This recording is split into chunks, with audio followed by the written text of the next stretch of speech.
Hello, I'm not Anthea Turner. And I'm not Anthea Turner. And welcome to the Camelot PLC Broadcasting Company's Tumumranger.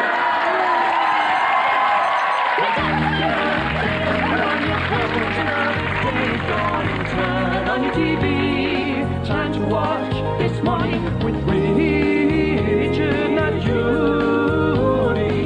Let down your hairs, forget all your cares, kick off your shoes, here is the news. Take off your shirt, here is the dirt, take off your pants, thanks, with Richard and Judy. For better not worse, it's live not rehearsed, made fun of money, surprisingly funny. Welcome your hosts, both Rich and Stu, they have no idea, so let's see how they do on This Morning with Richard and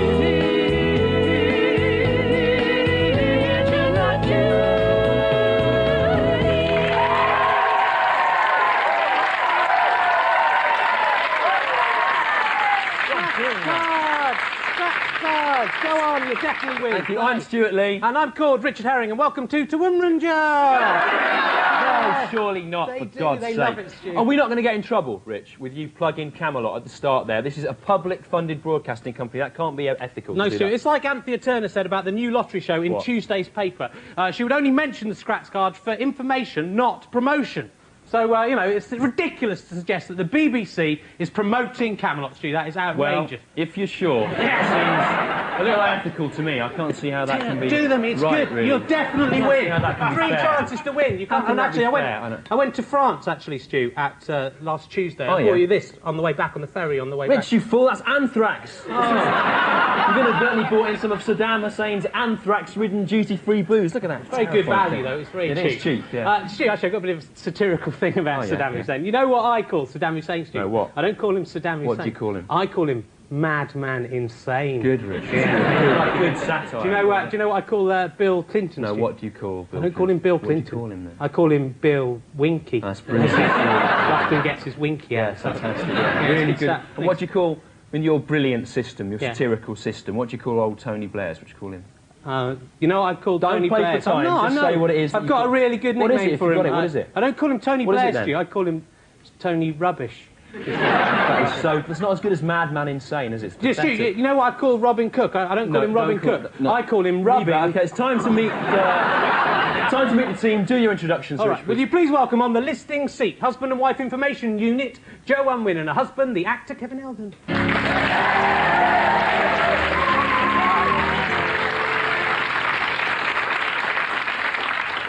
And at the keyboards, musician Richard Thomas, and Joe Unwin is there as well.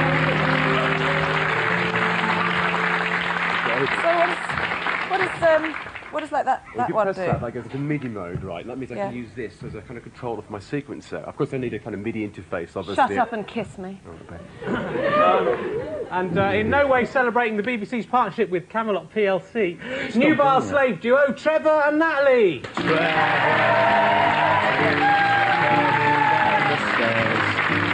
Trevor and Natalie. They play scratch cards, and so should you. Rich, they are dressed as Arthur and Guinevere from Camelot. This is out. I've told you, it's ridiculous to suggest that the BBC is promoting Camelot Street. That's just a coincidence.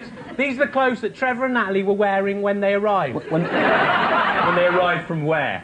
Well, they live at Camelot PLC, but it's a coincidence. All right, okay, leave it. Okay, anyway, here are this week's aims, right?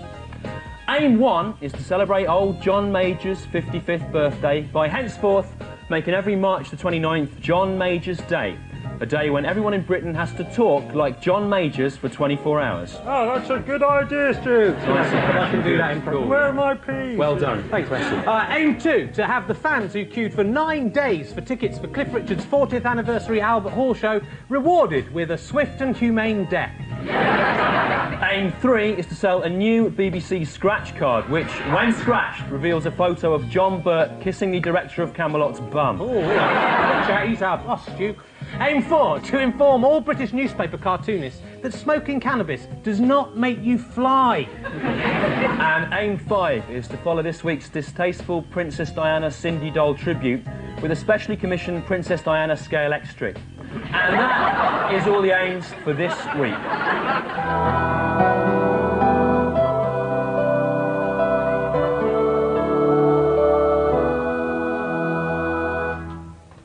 A man asked me the other week, who did you vote for in the last general election?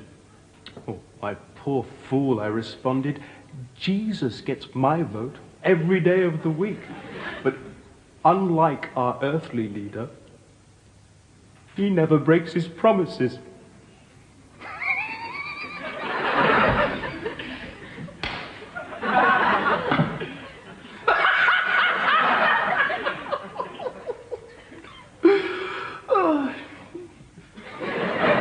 Thought for the day there, or as everyone's calling it, don't even try, don't. And I won £2 there, so there you go. Literally, so that's stop two it, Smash cards. I won. Only cost £2 for the ticket as well. Leave it. Okay, now last week we asked you to help us make TMWRNJ.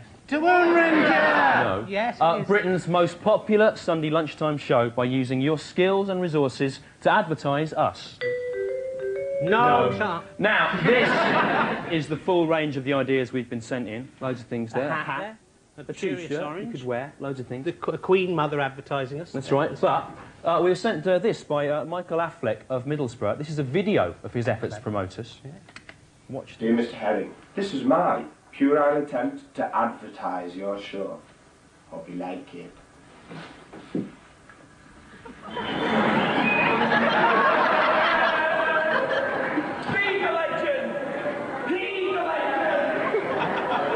Yeah. You must have had a few pints, has he?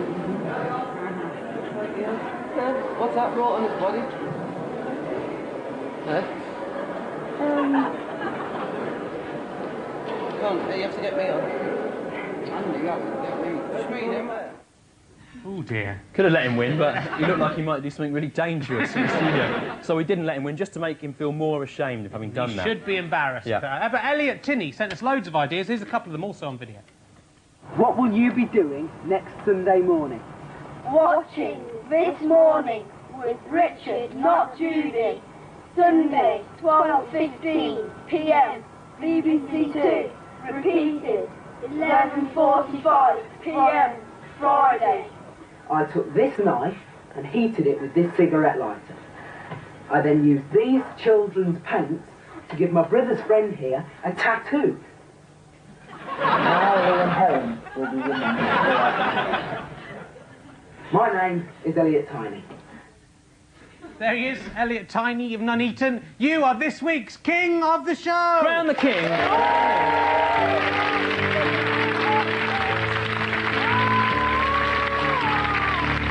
The King is crowned! Very proud, King. Yep. Oh!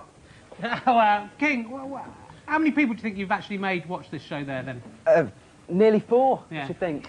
Yeah. Did the child survive the tattoo? He died on Tuesday. That's a shame. At least Never mind, it is worth it, you know. King Elliot, as king, you will not only be stroked by a man... Yes, stroked. Smoked? No, you'll be stroked by a man whose face is so small, he looks like he has the face of tiny Leonardo DiCaprio stuck onto the head of a bloated Marlon Brando. Leave him alone. You're beautiful, chap. Don't You will listen to also get to eat and drink whatever you desire from this. the advertising industry trolley. Here it comes. Here it comes. Now let's bring it in. It's decorated with a golden shower of images from the wonderful world of the advertising industry. Yeah. There along the top, the fluttering flags of its fearless foot soldiers. Alan Davis there, and the noble forms of its proud products. First and foremost, of course, Golden Grahams. I told you, stop mentioning Golden Grahams every week. It's product placement, it's unethical, you can't do Listen, it. Stu, I'm not mentioning Golden Grahams for promotion, Stu, merely for information. Right. Like Anthony Turner again. That's right, Okay, Stu. right. Also, the advertising industry's favourite, some sherbet. Sherbet, Yeah, they love it, the advertising executives, Stu. I met some once, they had it all over the place, all over the table, all over the toilets, up their nose, they were doing this and hey! Some nails there for people who work in advertising to nail into their own eyes. Yeah. And decorating the sides of the trolley, the twin lords of the world of adverts, Griff Rhys-Jones and Mel Smith. Look how happy they are. Who could forget the artistic triumph that was Mel Smith's hilarious Delta card adverts? Ka-ching! It was brilliant. Brilliant. Or Chris current, tightly scripted Louise Lombard Whisper Gold classic. When he gets all wet. Oh, it's Two very men funny. there whose continued success gives even us hope for the future. King Elliot, what would you like from the Trolley of Delights? The hammer. The hammer. Yeah. An unusual choice there it is. We'll give it to you in a minute. The king has spoken. But first, now it's time for the part of the show everyone's calling Tog. Well, they live in your body and they're lots of fun, but they all need each other, one for all and all for one. They come out your belly button when you're asleep, and over to organ and they sneakily creep. There's Lily Liver, Henry Heart, Barry Bladder and Beryl Brain. Yes, it's time to meet the organ gang again. Who's in Mr. Cosgrave's pedal bin today? Why, it's Adrian Appendix. Hello, Adrian. Oh. Well, it's been quite a week for you, hasn't it, Adrian? Wasn't it your birthday? Look, don't be rude, Adrian. Answer my question. You cheeky lump of gristle. Anyway, this is what happened.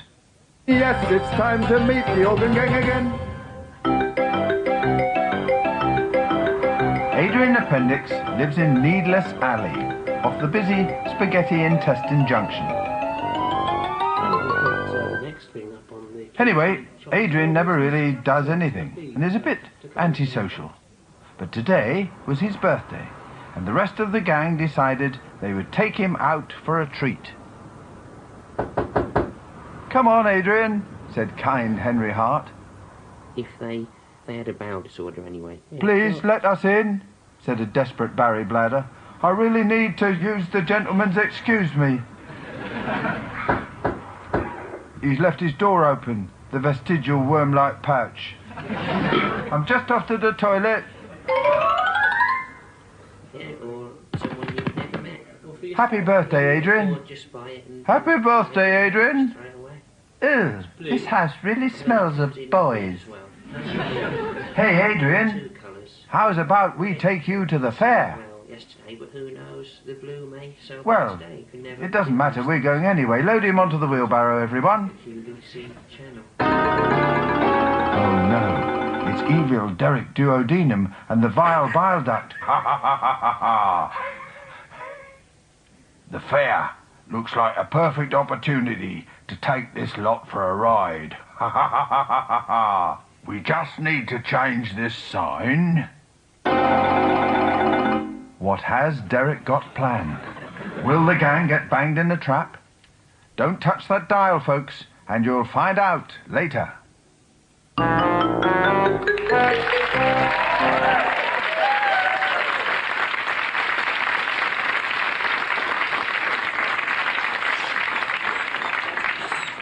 What are you drinking there? What is it? It's bat's milk, Stewart. Bat's milk? Delicious milk. Off you go there. See you next week. Thanks. See ya. Bye. No, don't come back. I've had enough. Thank you. Bye. Lovely milk. Convincing special effect. Thanks, yeah. And you're cruel to animals to eat that milk like that. No, they like it. But you're a vegetarian as well. That's right. That is the weird thing. I mean, how do you square this up? How do you decide, given those contradictions, what you will and won't eat? I've got a very simple system, actually, Right, about what I will and won't eat. See, I won't eat anything if it's got a face, right? Nothing with a face. Yeah. If it's got a face, I don't eat it, Stu. Right. No face, and I'll gobble it up, whatever it is, with impunity. Okay, all right. Let's put your system to the test. Right? Would you eat, say, a pig? No, Stu. I wouldn't eat a pig because a pig's got a face. Why don't you listen? You an idiot. All right. Would you eat a fish then? No, I wouldn't eat a fish. A fish has got a face, hasn't it? It's got, it makes you feel sick eating a fish. Oh. What about, would you eat fish fingers? Yeah, no face, delicious. Okay, Okay. Would you eat the security guard from Silence of the Lambs who falls victim to Hannibal Lecter in the elevator scene? Would you eat him? Yeah, I would, Stu. He hasn't got a face, has he? Exactly. His face is in turn on the face of Hannibal Lecter, Right. which, ironically, just makes Hannibal Lecter doubly unappetising. Good system. What about you, Stu? Do you have a system about what you want? Yeah, I do. I will eat anything which I consider to be less intelligent than me, right? And as a university graduate with 10 O-levels and a night school word processing qualification, that's right, look impressed, you can imagine that gives me a fairly wide smorgasbord of options to choose from. So let's put it to the test. Would you eat a pig, Stu? Yeah, I would eat I find that quite offensive. I'm more intelligent than a pig. Are you, Stu? Yeah, I am. Are you really? Pig. Yeah, think about it. Yeah, no, it's not an answer. It is. It's not. What about the piglet Babe, who can talk and round up a field of sheep? I can talk, Rich. Yeah, but can you round up a field of sheep? Given the appropriate training by an animatronic Miriam Margolyes voiced dog, yes, I could do that. Can you make an entire audience of people rise to their feet in spontaneous applause? Don't think they're with you on that. Would you eat a graduate of De Montfort University, Stu? Yeah, probably before the pig, actually. Would you eat Jerry from the Spice Girls? Well, not eat exactly, but I'll make a start, you know. Now, over to Joe Unwin. They're so young I today. don't understand. Over to Joe Unwin and the actor Kevin Eldon for the listings. Thanks. Thanks, guys. OK, hats off, gloves on, let's do this. And what about this? First this week, cock-a-doodle die. Visitors are flocking to Littlebrook Farm near Uttoxeter to marvel at the talents of Binky the cockerel. Binky has used his tiny cock's foot to trace an elaborate doodle in his own excrement, which his owner, Michael Guy, insists resembles the late Princess of Wales if you look at it from a certain angle and squint a bit. Anyone who doesn't come and look at my cock is worse than Hitler, said Guy today. There will be a fight between some tough men from Shrewsbury and anyone who comes along to Shrewsbury Park, Shrewsbury, tomorrow night. The tough men say that any other men that are in the area but don't come to fight are gay. The fight begins tomorrow night after work. And that's all the listings for this week. No, it isn't actually. Strike out the music again, because I've got an extra one. How about this? Your wife. If your wife has been spending all of this week having secret romantic trysts with a long-haired pianist from a Sunday lunchtime programme, why not try following her around and taking Polaroid pictures of her stinking infidelity, showing them on live television, and then looking at her embarrassed face? And that is all the listings for this week. Why would I be embarrassed? Well, that fight sounds scary, doesn't it? Yeah. Like all mothers, Mother Nature is full of lust and cruelty, and if a small boy would have put his trust in her, she would betray it, blaming him for stuff he didn't do and locking him in his room. Hi, I'm Greg Evigan from BJ and the Bear. You know, that thing about the truck driver and the chimp. Yeah, it was a chimp called Bear, not a bear. I know, it's odd, isn't it? I just did it for the money. Anyway, we shouldn't be talking about monkeys or bears because we're here to discover what occurs when insects attack. This week, slugs.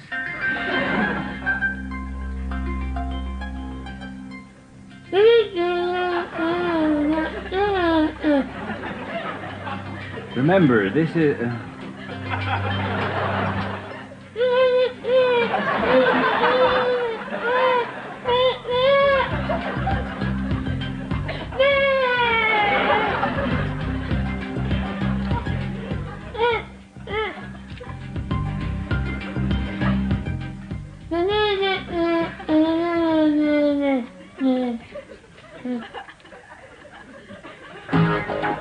Well, our friend the lettuce leaf will be thinking twice before he tries to grow in a garden again. I know slugs are mollusks, not insects, okay? So don't waste my time writing in. The corner of the slug nibbled away will never grow back and will be a constant reminder to the tiny leaf of what can happen when insects attack.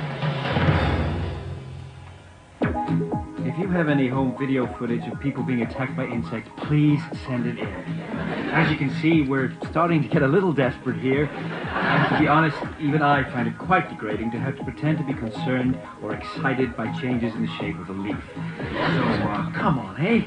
Do your old pal Greg a favor. I'm Greg Evigan. Goodbye. I'm tired.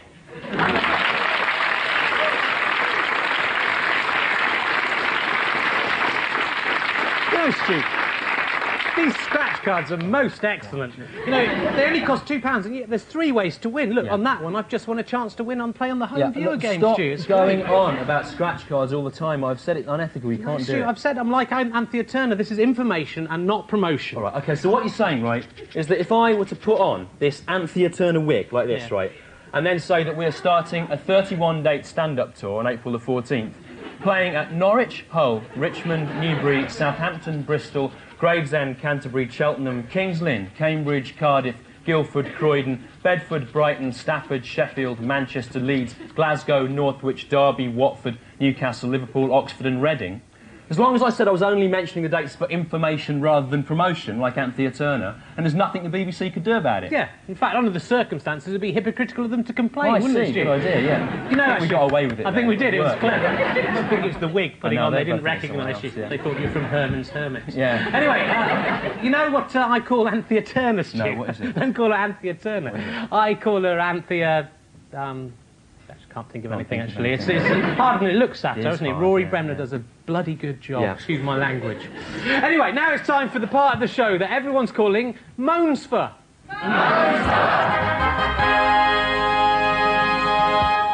Men of Achievement 1974. This week's Man of Achievement 1974 is Tawny Otto Nall, a clergyman from Indiana. Author of Move On, Youth and Making Good as Young Couples, he is married to France Marie Mahaji. Men of Achievement 1974.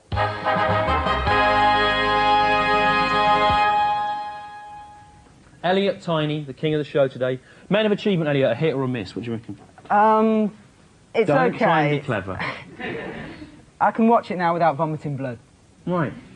Elliot's a child actor, and clearly sent in his videotape as an act of self-promotion. You used to be in Children's Ward, didn't you? Yeah, that's right. What did you play in Children's Ward? Part called Cal. Cal, and what was wrong with Cal? What was Cal's illness? Brain tumour. And how did you research that, then? Yeah, lost for words now, you little stage school scumbag, aren't you? Right. The king has spoken, or rather not. I think he's very nice. I thought Children's World was a good show, actually. Good anyway. Last week, our regular-speaking citrus fruit suffered a personal tragedy as he witnessed the death of his estranged tree mother here live on the show. But, you know, he's had a week to recover, and he's bravely agreed to come back on the show again. Please welcome the part of the show everyone's calling Taco.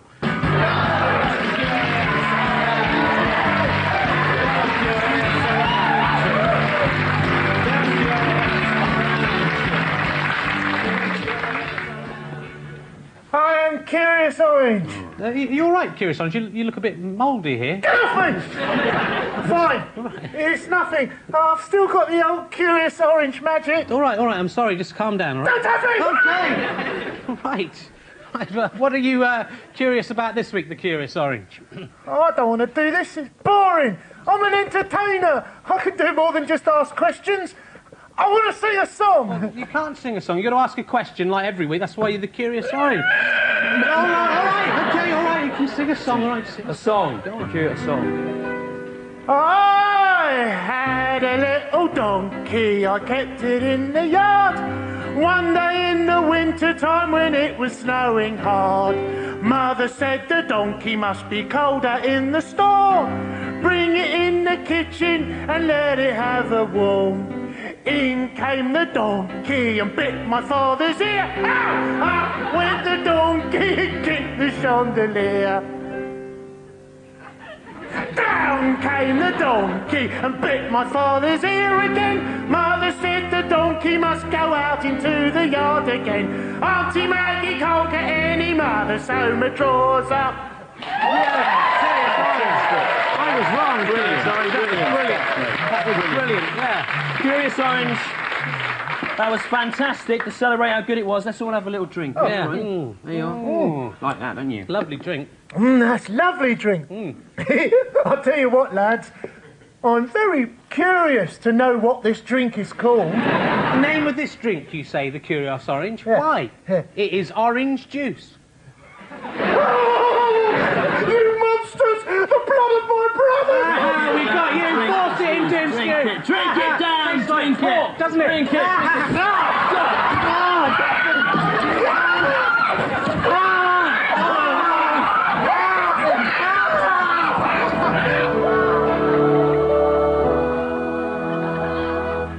A parishioner asked me on a recent visit to her home, "Do you like tea or coffee, Vicar?" Oh, my poor old wrinkled, bedridden, lonely fool, I replied. Jesus is my favourite beverage at every 11's. Well, I'm a bit blinded now, actually, which is good, because we were going to do a link about In the Kingdom of the Blind. In the Kingdom of Channel 5, our next guest is king, which isn't that good when you think about it, really. Jack Doherty. Hi. Damn that curious orange. Jack Doherty. Didn't feel the necessity to dress up on the show. No, you've spotted that instantly. but I did feel the necessity to dress. Yes. And I think that's the only requirement for this show, not to be bare. I just know my granny's going to be sitting at home going, oh, that Jack Doherty was scruffy. He looked like he came straight off a building Well, site. I wear a suit all week. Let me don't. So at weekends you wear a jumper and some combat trousers? Yeah. That's good. It's nice to know. Is it 4 nights a week or 5 nights a week? It's 3 now.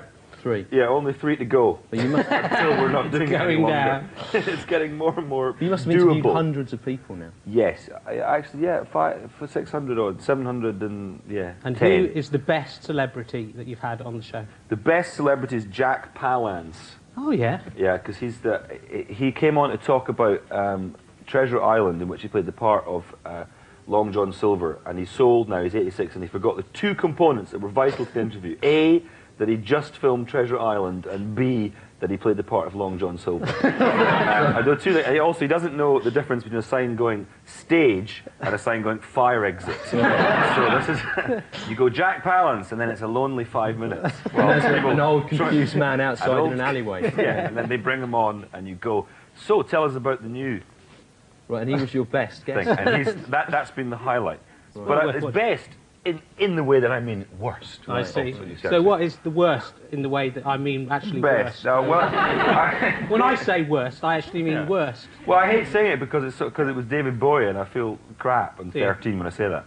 But it's only because I liked him when I was 13. That was the best guess. Yeah, so there's a little 13-year-old inside you. Because you're kind of going, so really in the overview, and let's talk about the schizophrenia of your brothers, and this little 13-year-old going, it's him! It's him! There! I kept touching him. It was like that for us when we met you on the show. Well, I thought it would be that. But you're not touching me as much as I touched Bowie. When we were 13, we watched Absolutely, probably were a bit older than that, really. But yeah, of course. Which was a great show. Remember Absolutely? Most of our audience today are too young to remember the first episode of this show. But, it was kind of like a quintessential great moment, and it's a British broadcasting triumph, really, in many ways. Is there another series of Absolutely in the pipeline? No. It's very good. It was years ago, though. No, we're doing other stuff. You know when Morwenna Banks used to dress up as that little schoolgirl? Did that ever turn you on? Oh, you're sick. Yeah. Yeah, no, I used to go out with Morwenna. I actually had sex with her and dressed as that little girl. You are aware. You're aware this is live at 12:15 or something. I've just become aware that this is live. And Morwenna's watching it. And your family are watching. And your children are watching. Lovely. Never mind. Well, we won't be back next week. I'd just like to point out that Morwenna Banks wasn't a little girl when he had sex. No, just dressed as one. You know, when I said we won't be back next week, that was like, move off the I just wanted to talk about, but she sounded just like one. Sorry, is it you were saying move off? Anyway, apart from making inappropriate sexual innuendos on a Sunday lunchtime, you have another interesting, very special secret skill. I do, actually. Until recently, I held the record for the balding Scottish man who could eat the most cat food in under 80 seconds. Really? Yeah, I did. Incredible skill. Richard Jobson stole it from me recently. He just the bloke from Skids into the valley without. But you're hoping to ever do that again? Well, I'm hoping that eventually, God willing, I'll get the chance to do it again. Well, funnily enough, we are 80 seconds under, and I did bring in by chance a big plate of cat food today. So bring in Trevor now. I didn't know. We're going to go for the record. I know, it's amazing. I'm surprised. There it is, Jack Doherty. You've got 80 seconds to break that record. Eat that cat food. Jack Let's go. Start now. Let's go for it. Get in there. That's lovely. I am Roger Crowley, the wickedest man in the world. How much longer shall my foul deeds go unpunished? This week I decided to flood the world, ridding it of all that is good in a perverse mockery of Noah's adventure. I filled my ark, or Lilo, with the wickedest things I could find. 2 wasps, these rude playing cards, a picture of William Straw, and, of course, myself. Let the mayhem commence, I shouted. And then I set every tap in the house running, and laid back and laughed at the ensuing disaster. Unfortunately, after 3 hours, I realized the deluge had not happened. I had forgotten to put the plugs in the sinks. My plan had failed. But next time I will not be so stupid, my friends. So I hope you can swim. Oh yes. One day you will all see my power.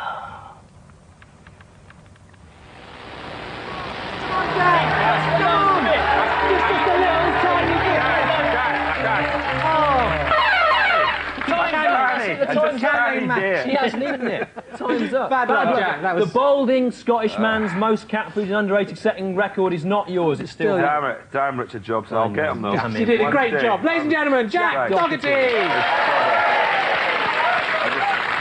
he is. Look at him.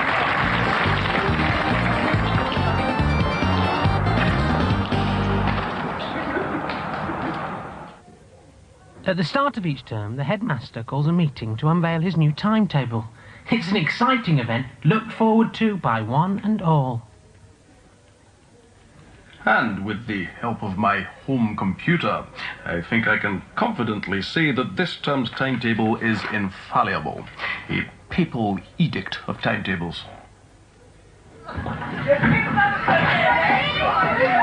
Tim Kitty, you're not in my class. Yeah, I know. Alice Powell, you're not in my class either. It's in the timetable, sir. No, in the timetable, my class is in here. No, Mr. Kennedy's is. What's going on? Come on, shut up. Come on. All right, come on. What's going on, Mr. Kennedy? According to the timetable, my class is supposed to be in here. Well, Mr. Harris, according to my timetable, my class is supposed to be in here. Oh dear, how did that happen? Well, perhaps we better compromise and share the classroom. Compromise, Alan? We're doing different texts, aren't we? Yeah, I know, but we could... Compromise. Mr. Harris thinks we should compromise, right? Perhaps he means, right, that he should read out a line from Measure for Measure and I should read out a line from Ulysses and you like to try and make a funny story out of it. That isn't what I meant, actually. OK, I've got a solution, right? First of all, we get down to one text, right? Or Mr. Harris's class, get your copy of Measure for Measure out of your bag, right? And then throw it at the wall. Come on, throw it. Chuck it at the wall. Stop it! Throwing books against the wall is kind of the kind of thing Hitler did. Come on, throw it. Sometimes, Measure for Measure, whilst not being one of Shakespeare's better plays, still has some interesting things to say about gender identity. Stop it! Throw it. Or I'll... Oh, what? All right, you'll cry, will you, Alan? Is that all? So why don't you just take your little hat, put your little hat on there, go up to the staff room, do your marking, eat your biscuits, come on. What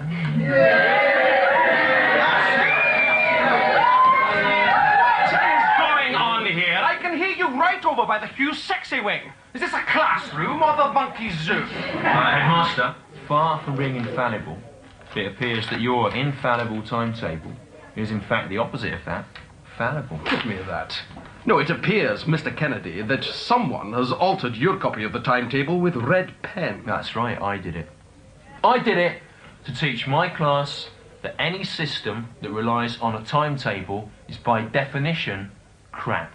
That's right, I said crap. In front of the headmaster's Galen from Planet of the Apes face. I expect I'll get in quite a lot of trouble for that later on. Well, you won't. Well, I will. You won't, Mr. Kennedy, for the simple reason that I am tired of your childish attention-seeking. Now, take your class... He says that now, but I guarantee you, later on, I will be called into his office and hauled over the coals for saying crap. Well, I guarantee that you won't. And if you try to barge your way into my office again, I shall do what I did last time, which, as I'm sure you'll remember, was to leave the office locking the door behind me. OK, my class aren't going anywhere, right? I'm like Gandhi, this is passive resistance. I don't mind moving, Headmaster. No, you stay where you are. Mr. Harris, you are a good man. You, Mr. Kennedy, are a quit. That's right. I said in front of myself. Take to class and take them to the proper classroom. Pronto! Thank you. OK, come on, let's go to D1, my class, but slowly and making as much noise as possible. Come on. My class, stay here. Stop, Siobhan says I should stand up for myself, but a man must know his limitations, etc. I know I'm not the best teacher in the world. I know the kids call me names, you know, nerd, Drongo, Wazzock, Acorn, Winky, knob-faced, helmet-headed Spacmoid, Giles Jizzbreath, but I don't like to... Oh, four-eyed Chuckney Mole. But I don't like to make a fuss, you know. I'll just do my job the best I can, and in years to come, if just one of my pupils says, "Oh, Mr. Harris, he was a bit of a ninny, but at least he opened my eyes up to the nature-nurture symbolism in the Tempest," then I've done my job. The marking, etc.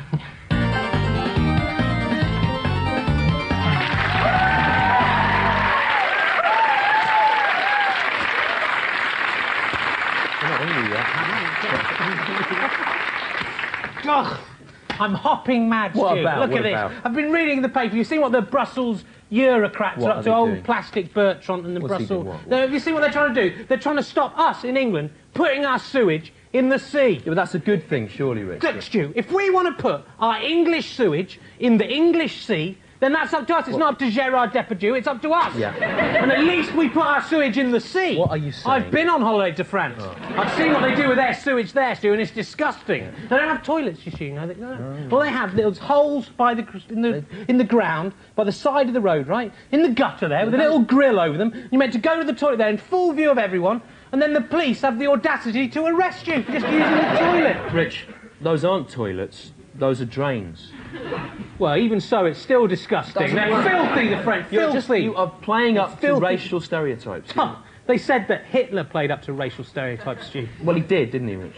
Yeah, well, that wasn't a very good example, was it? My point is, we should be allowed to swim in sewage if we want, without D'Artagnan and the Three Muskehounds and John de Florette telling us we can't, Stu. That's my point. Why are you so adamant about this? It's almost as if you want to swim in untreated sewage. Stuart, if I wanted to swim around in untreated sewage, I would simply get the 37 bus to the Minworth sewage farm near Coventry, right? Then wait till the bloke who runs it had just popped out for a cup of tea, right? Then strip jackass naked, as God intended, and dive deep into the swirling effluent and swim around to my heart's content in the fragrant, invigorating waters. You obviously do that, don't you? Yeah, I do, Stu. I said if I wanted to do that, I would do that. And I do want to do it, so I do! You are sick, you are sick. I'm not, Stu, and I'd ask you this question. Who is the real sick man in this so-called society?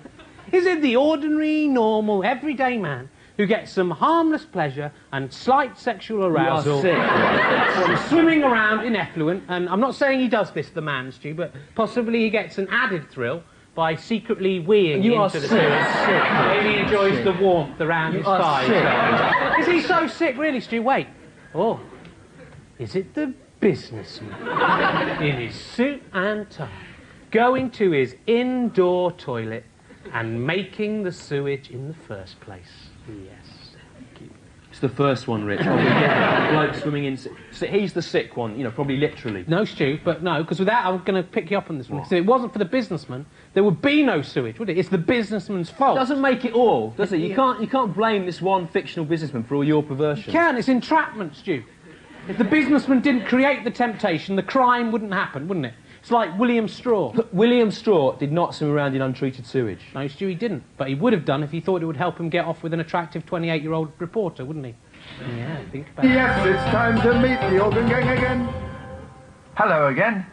The organ gang have been duped by Derek Duodenum's trick and are taking Adrian Appendix to his false fare.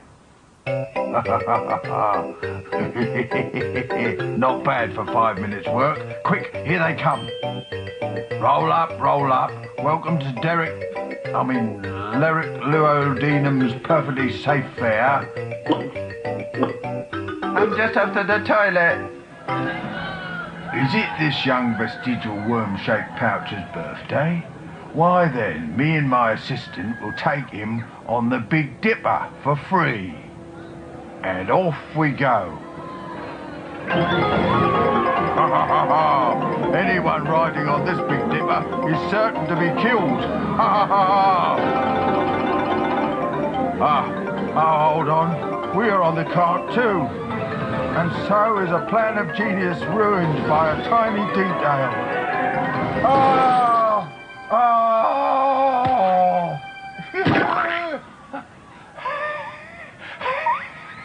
Looks like they got their just desserts, quipped Barrow, and everyone laughed for a full 30 minutes at this excellent joke, despite having already heard it in episode 1.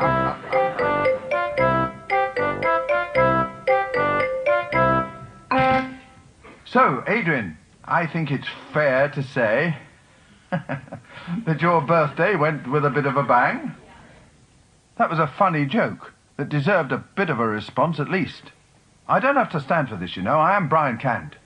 I don't have to do this. I had loads of other job offers. You think I enjoy talking to pictures of anthropomorphized internal human organs? Because I don't. I'm 57 years old.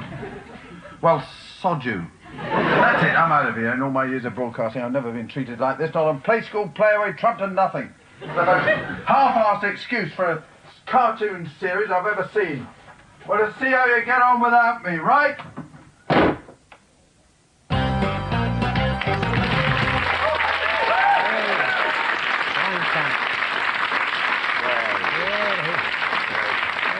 Jack Doherty's back for our in-depth 35-second summary of the week's news. Yeah. What I liked about the news this week was in The Sun yesterday. I don't know if you saw this picture of the Queen, and a dog has started sniffing around her in rather a suspicious way. And the Queen actually said, "I think he must be able to smell my corgis." Yeah. Never heard it called that before. Unusual things. The royal family have a different word. There's a cartoon here about the decriminalising cannabis. Oh, yeah, and I bet they're it's not marching, hilarious. they're flying by. Oh, I love that joke. That is the joke that have made Jack Doherty a star.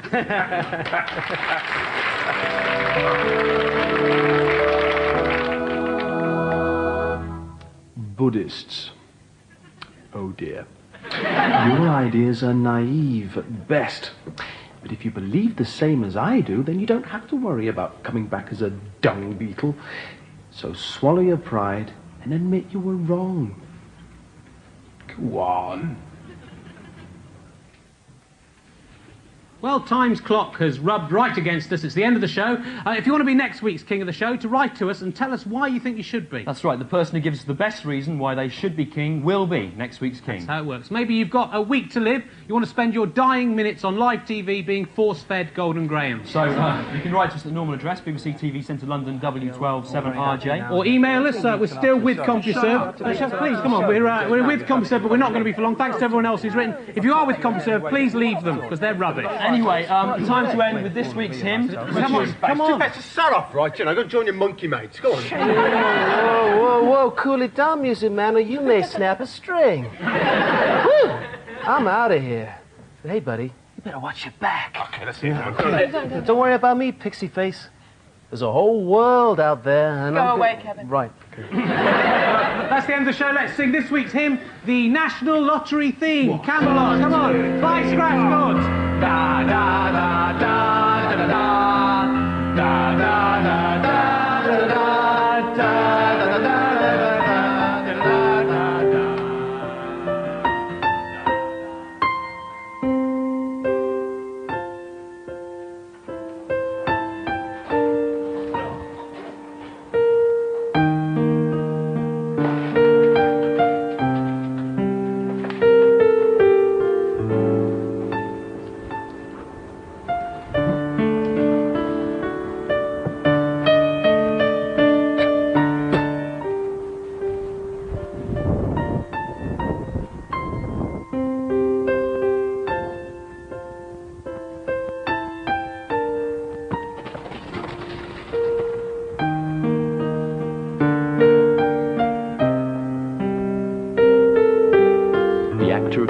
Must learn to quell the raging beast that dwells within him, the beast that we call monkey-faced man.